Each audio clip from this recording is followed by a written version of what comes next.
Hello and welcome to Family Pause Parent Education webinars. Family Pause Parent Education offers two programs for new and expecting families: Dogs and Storks for families who are expecting, and the Dog and Baby Connection for those who have had their baby and now are um, uh, looking for a little support about toddler and babies with their family dog. My name is Jennifer Shryock, and today what we're going to cover is Welcome Home, Introducing Your Dog and Baby, Tips for Your First Days at Home. So congratulations, you are in for an amazing time. There's nothing better than having a newborn, but it can get really complicated once you add newborns and dogs and just trying to handle the dynamics. And this is something I know quite a bit about. As the mother of 4 kids, I have gone through this process multiple times. I also have a degree in special education, so combining my dog experience and being a certified dog behavior consultant along with my degree in special education and having supported many families, thousands of families in a variety of situations, I'm really happy to share some of the information over the years that I've learned through that experience. So this is our current clan. I have 4 children, ages 15, 14, 11, and 2, and then these are our 4 dogs currently. 3 out of 4 are rescue dogs, and we have a 5-month-old puppy. What we want to talk about today is welcome home, so congratulations, common advice, coming home, introductions, and then getting support. Common advice that families get. You know, it's amazing. As soon as you're pregnant and you announce that you're pregnant, you get advice from everybody. Or if you have your belly showing, everybody wants to give you advice and, you know, all that stuff. So I'm sure you've already been through that. But some of the common advice associated with dogs and babies is going to be put the baby on the floor and allow the dogs to come over and sniff. That way they get to know the baby. I don't recommend this. This is actually very dangerous. We do not want to have the baby on the floor or ground level with the dog. You know, dogs are very curious creatures, and they can't obviously investigate with their words and ask questions, so they investigate with their, you know, sniffing and their paws and their mouth sometimes, and that is absolutely dangerous to have a baby on the floor with a dog. So I do not recommend that. The other thing that I hear is keep the dog at a distance to show that the baby is alpha. Now this is just silly. There is no way your dog perceives the baby as alpha, and you're only going to create more stress about the baby if you're constantly saying to your dog, no, no, no, no, you can't come near me. No, no, no, no, I'm holding the precious alpha. There's no way. I mean, it's just not going to go over well. Your dog is now going to associate that they can't come near their valuable and trusted person, because of that little thing you're carrying. So that's not a good idea, nor is it safe, and nor is it supported by any scientifically based information on dog behavior. The other thing that I hear a lot, and I just don't feel good about, is have someone other than mom or dad bring in the baby. I think mom or dad should be the one to bring in the baby. Babies are in the car seat coming home from the hospital. Dad can be the one to carry the baby in. And we'll talk about that a little bit more. The other thing that I heard recently, this one really shocked me. Put the baby outside the front door, ring the doorbell, and let your dog discover the baby. I don't know. People have funny ideas about what's safe and what they should do. None of these are what I recommend. So let's talk about what I do recommend and what we found helpful. First of all, I want to really emphasize that the first priority is always for mom and baby. This time you never get back. It is so important during those first weeks that mom and baby have their bonding time, especially if mom is breastfeeding. That is critical. The priority is mom's recovery and the bonding with the baby and the family, okay? The human family. Because if someone's stressed, it's not going to be really a good idea to introduce the dog. But that's my priority. So here was our situation when we came home with our little girl, Kelsey Ann, who's now 2.5. Those were our 4 dogs. They were all rescue. We had a Siberian Husky, a Pit Bull, a Malamute Shepherd mix, and a German Shepherd. My goodness, she looked so tiny. It's the first time often new parents look at their dog as an animal. Okay, all of a sudden you realize, my God, did your teeth grow overnight? What happened? You didn't have teeth when I left the house. Where'd they come from? All of a sudden you look at your dog very differently than maybe when you left before you had a baby. And this is normal and natural, and I just encourage you to follow your instincts. If you're feeling uncomfortable or uncertain, you know what? That's okay. You have an animal living in your house. As much as we love our dogs, they're still animals. They still behave, investigate, explore as animals. They're going to be curious and that kind of thing. So that's a good reason why preparing ahead and getting as much information as you can is really, really, really helpful so that you feel that you can set yourself, your baby, and your animals up for success. So it's normal to feel vulnerable. It's normal to feel a little bit unsure. I know I certainly felt like that when we came home with Kelsey Ann. I thought, oh my gosh, we have these 4 dogs. How are we going to keep everything safe? Well, guess what? Breathe. You're going to be in control, and you're going to make sure that at no time you allow your dog access to your baby without full awake adult supervision. That is the key. So I'm going to repeat that. You are in control. You control everything. And that's how you're going to ensure safety, by never allowing your dog access to your baby without full awake adult supervision. Okay, that is the key. Pretty simple, right? So here's some suggestions. For that introduction, you want to make sure things are calm. You really, if mom or dad or anybody stressed out or not really feeling like it's safe to introduce, or they're just not feeling up for it, then don't do it. It's okay to wait. If you need to wait a couple days, come home, get adjusted, it's fine. Your dog is going to be fine. I'd rather that you do it when you're feeling ready to do this versus when you're stressed.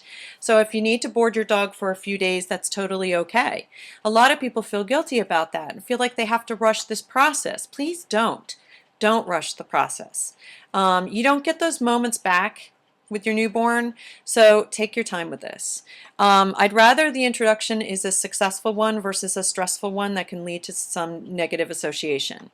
What we did was we brought the car seat in and put it on the kitchen table and locked it in the safety position. We had the chairs around the kitchen table, and I sat down reunited with 3 out of 4 of my dogs.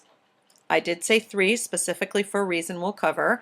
And that was it. They don't need to be up sniffing the baby's face. They don't really need that. Come in, baby in the car seat on the table, chairs around the table if you have a large dog so they can't get up there. Chairs, protect that no dog can get up there and jump or whatever. And then sit down, reunite with your dogs, keep it short and sweet. Your dogs have a keen sense of smell. They can smell the baby. They can smell the baby on dad when they came home, all that stuff. So they don't need to be up close and personal. We feel that need, but they don't. So, and we'll talk about that. So what to consider? Keep a comfortable level. Make sure everybody is comfortable emotionally and physically, okay?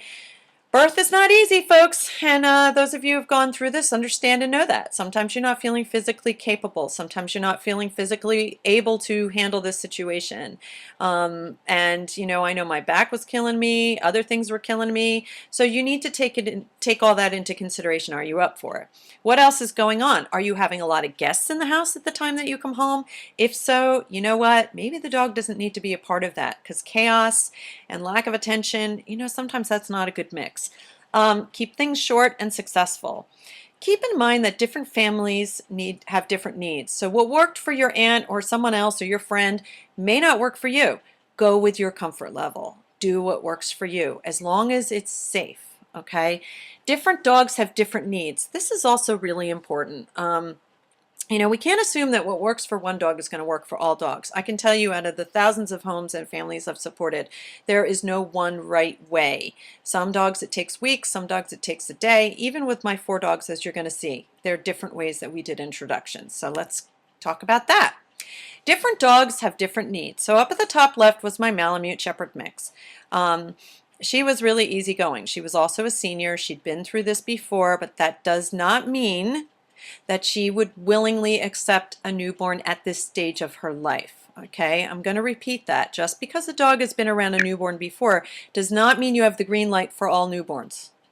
Each individual newborn is a new experience, new individual to the dog. So you can't assume that a dog that's been raised around an infant at one stage of their life is going to be willing and open to or receptive to infants or toddlers down the road. We all have different tolerance levels. Maybe when you're 20, you want to be a parent, but when you're in your 60s, you're not really going to want that toddler energy. So respect that in your dog as well. Top right is my Siberian Husky, and he's got an aloof and independent temperament. So he kind of wanders around. He's more like a cat, actually. Bottom left is Windsor, Mr. Enthusiastic. He's a beautiful blue brindle pit bull, and he is so enthusiastic, but a little unsure. of things. He is absolutely exuberant and enthusiastic about everything. I mean, it seems like you open the door and he's like, oh, goody, we're going out there. You'd think you're going to the Bahamas or something. But anyway, he gets excited about everything. And then we have Mr. Anxious. Duke is our German Shepherd, and he has bilateral hip dysplasia and anxiety off the charts. So each dog had different requirements. I was surprised that our shepherd reacted. It was very excitable, very aroused when we did our first diaper change at home. So there you see Duke sniffing after the baby is off the changing table. But here's the thing with Duke. And I want to explain this. In the bottom left, you see that he's close to Kelsey Ann and me. And the reason for this is because this is a dog that if I put a lot of distance there and I said, no, no, no, no, no, don't come close, it would have sent him in a panic. If I allowed him and remained calm and gave him direction, it gave him comfort. The other thing is I trust and know this dog. I know that if I say to him, go lay down, he says, oh, good, I know what to do. Go lay down. You also see that Kelsey Ann's on a pillow and my hand's between. So I had something between he and I. And so right after he got to see her, then he went and laid down. As you can see over here, he's totally relaxed, and we went on with our day. That was it, okay? That was all he needed. He needed to know I was good, he was good, everything was fine, and we went on. Here was our girl, Corinne, who had been raised. There's my daughter who's looking as tired as I felt that day. She was with us when my daughter was a baby, and again, she was relaxed, she was calm, she follows obedience cues, she's really excellent, had been through this before, but she was older, and I gotta say, really didn't appreciate the crawling around phase and that kind of thing. So we had to really modify our management, not assume that she was going to accept a toddler getting in her space. There was no way. Every stage of the game, during the newborn phase, you are diligent about never allowing access to your newborn. Never allowing your dog access to the newborn. That is the priority during the newborn phase. Every stage when you have children and dogs has a priority of a certain type and level and degree of management that you have to implement for safety and for comfort and for harmony for everybody. Okay, so then we had Mr. Enthusiastic, and here's what I want to share with you about him. Windsor was still fairly new to our family. He had been chained up for the first 5 years of his life, and although he is a lover of our family, he is, fearful of other things. And he is absolutely the best dog with my toddler at the moment because he really does enjoy that kind of energy. And he is, loves, you can touch him. He's just like, touch me. I don't care where, just as long as you touch me, which is great with a toddler in the house. But it took me some time because of my physical discomfort following my birth. And so I didn't want him jumping. He still was enthusiastic with his paws. And so what we did originally was we had a tether on him. He was either dragging a leash or he had a tether. What I mean by a tether is a 4-foot or 6-foot tether system, which I call success station, so that I could secure and know where he was. I could toss treats to him when Kelsey Ann was nursing or I was holding her and she was sleeping. I could toss treats when he was calm and relaxed. I could get up and walk around and know where he was set put in his success station while I moved around and she was crying or fussing. Once he was calm at the 4-foot, on the 4-foot tether, I was then extending it to 6 feet, then 8 feet. And once we had success walking around and redirecting him and he was calm, redirecting him back to his mat, or he would just lay down calm, then I allowed him to be loose. And this is actually a week later after my coming home. It took us about a week with him for him to be really calm. I had Kelsey Ann in the sling. I loved using a sling. Let me tell you something. When you use a sling, you're not only decreasing the stimuli that the dog's going to see, because the arms and legs of the baby are tucked in the sling, so the dog only really sees the head. And if your baby's sleeping, that's pretty non-eventful, right? And so even if your baby has a lot of the startle reflex where they go, and they kind of jump and jerk, the dog isn't going to see all that. And so I like that. I also like that the pressure's off of mom. She feels like the baby is secure and comfortable, and she's confident that the baby is secure. She's not afraid of dropping the baby or the dog jumping up on her as much. I felt a lot more confident when I had Kelsey Ann in the sling because he was a potential jumper. And so Mr. Enthusiastic he is, that's for sure. So anyway, and the other thing that I found, this is really kind of interesting, is my office chair and my lazy boy chair downstairs turn. So I could sit and nurse or sit and hold the baby, and if he got too close or in my comfort space, then I could just turn the chair and block him so that he didn't have access. So all of these things were really helpful. And once he was able to come over and I, could tell him what to do, he was able to settle down and be calm. Now, we went through that same process using the tether with all the pieces of equipment like the swing, the bouncy chair. Anytime he was going to see her in a new position, we needed to adjust and allow him time to adjust and acclimate to seeing her in a different position. So this was for, he got used to her in my arms and visualizing her.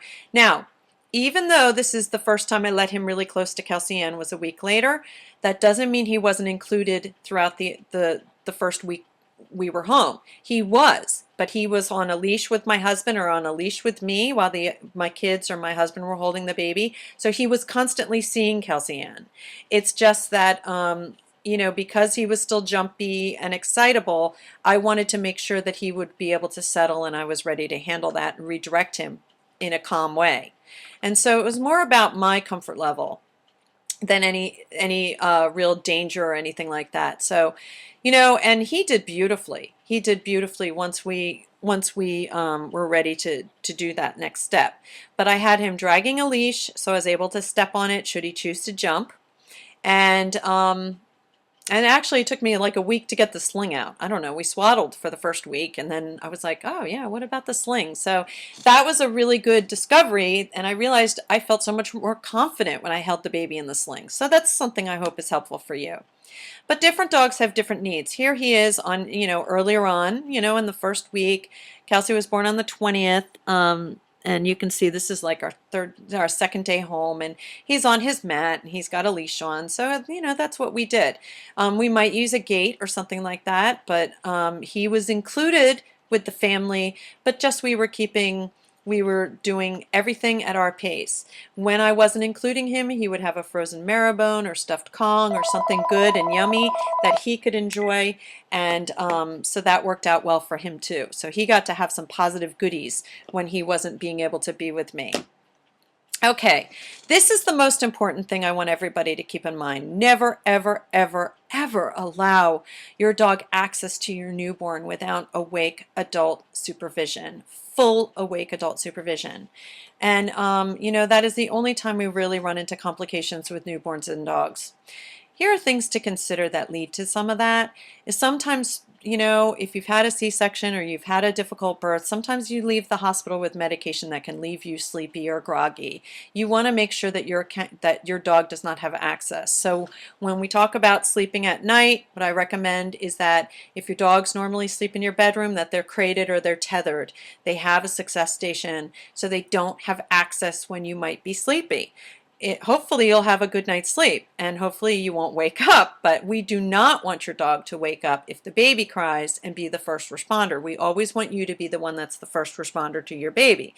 So make sure at night you have a plan for your dogs. They're crated, they're tethered. I don't necessarily think they have to be out of the bedroom if you can secure them in the bedroom. Definitely for the first several months, that's a really good idea. Consider the types of equipment. There's all sorts of equipment that's out there.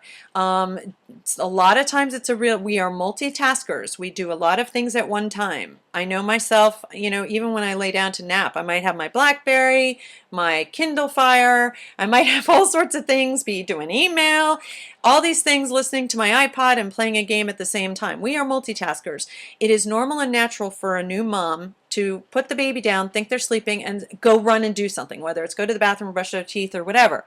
Do not do that without knowing where your dog is. Do not do that unless you think first who, what, where, when, and why. Make sure you know where your dog is. Never, ever, ever leave the room with your baby in a piece of equipment. Swing, pack and play, co-sleeper. You must always, especially during this newborn phase, make sure that your dog never has a chance to get in a room.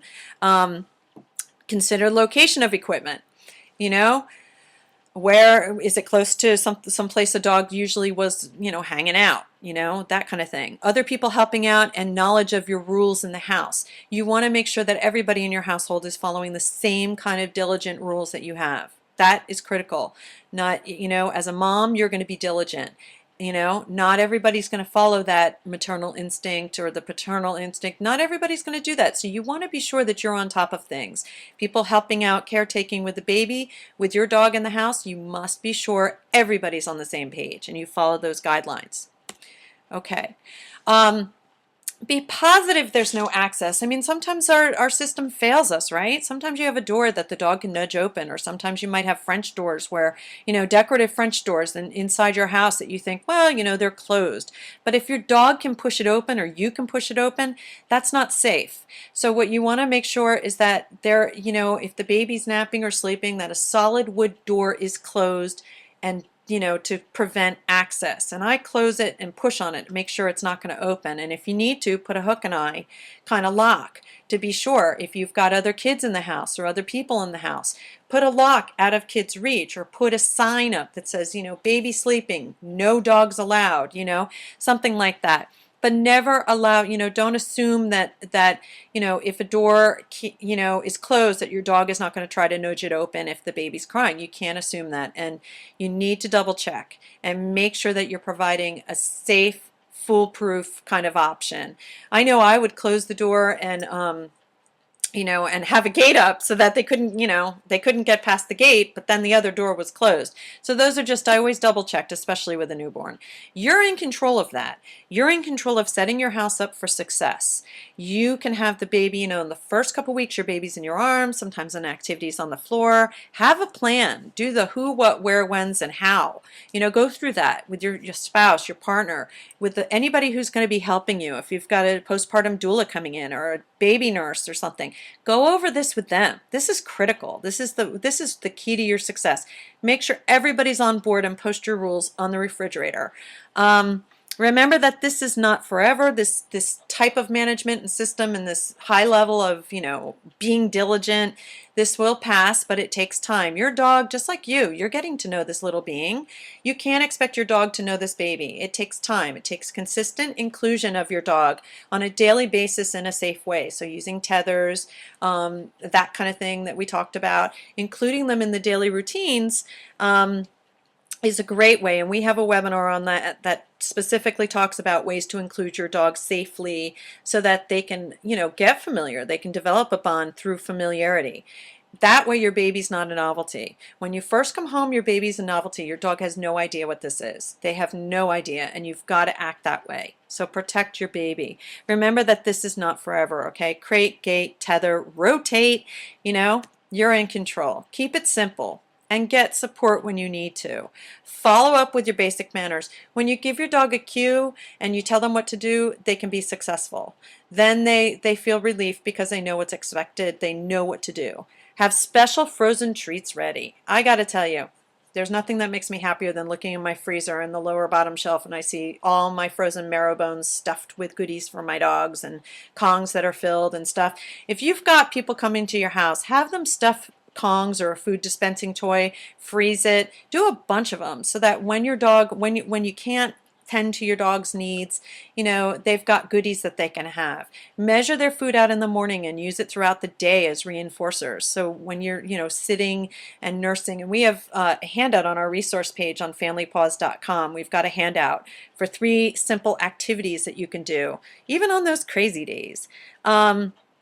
Get a lot of stuff, Valentine's Day just passed, but whenever there's a holiday, there's going to be a sale on old, theme-related doggy stuff. So buy a bunch of novel things that you can have available at any given moment to give to your dog. Remember, your dogs want to please you, so tell them what you want them to do, but only expect them to do what they know to do, that's something you've really taught them. And ask for help. Ask for help with the dog. This is a good time to get to know your dog walker, to get to know, the kids in your neighborhood. Ask for help with baby and give time to yourself. Remember, you don't get these days back to bond with that precious baby. And so having the time with your newborn and establishing your routine and your nursing if that's what you're choosing to do, getting everything in sync as a couple and as a family is a priority. Your dog is going to be okay, and as long as you follow some of these simple tips and guidelines, usually, dogs usually, it's amazing. We have like 75, 78 million dogs in the country. It's amazing how well they do in our homes, isn't it? I mean, so they do better with us than we do with ourselves, I think. But give yourself time. Don't expect everything to happen overnight. I know everybody wants that Kodak moment where they have their dog and their baby and you see the harmony and everything. Listen, give yourself time to develop that relationship and it will come. What I don't want you to do is prop your baby. I hate this when people prop their newborn up against their dog or something and the dog looks miserable and it's just dangerous. Don't do that. We all like to see the dog and baby next to each other. It gives us the impression that truly this is the happy picture. It's gonna be this way. Reality is we want to do things only when it's safe and it's comfortable for everybody. So most of those photos, just go to dog and baby and you'll see a lot of uncomfortable dogs. Google it for images. So some final thoughts I want you just to take with you. First of all, congratulations. And this is an amazing time. Having dogs with kids is fantastic, but it is a commitment. And there are different guidelines and there's going to be different challenges along the way, but you can do this. You can totally do this and make it successful. Mom and baby are the priority in those first weeks at home. Keep that in mind.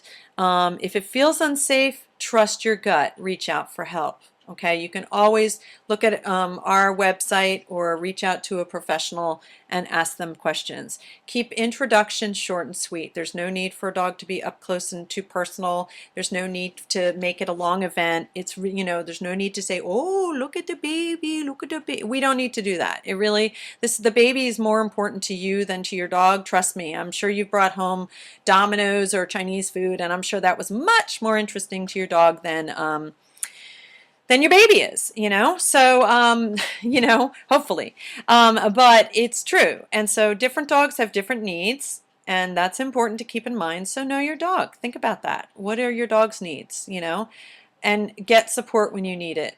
It's really hard sometimes to reach out to help, but everybody wants to help you when you first come home, and take advantage of that. Really, allow people to help you. And, allowing dogs and kids together builds lifelong lessons, and it is really a magical time and wonderful. So if you feel overwhelmed or you have concerns, please visit familypaws.com. Reach out to one of the presenters. There might be a local presenter near you, and if there's not, we can put you in touch with a positive trainer, a trainer that follows our dog and baby safe techniques that are going to be safe in a home with a dog and a baby. And we are here to support you throughout through the adjustment to parenthood with your dog. So I really want to thank you for choosing to learn about dog and baby harmony, and I want to invite you to check out our blog and our other information and resources at familypaws.com.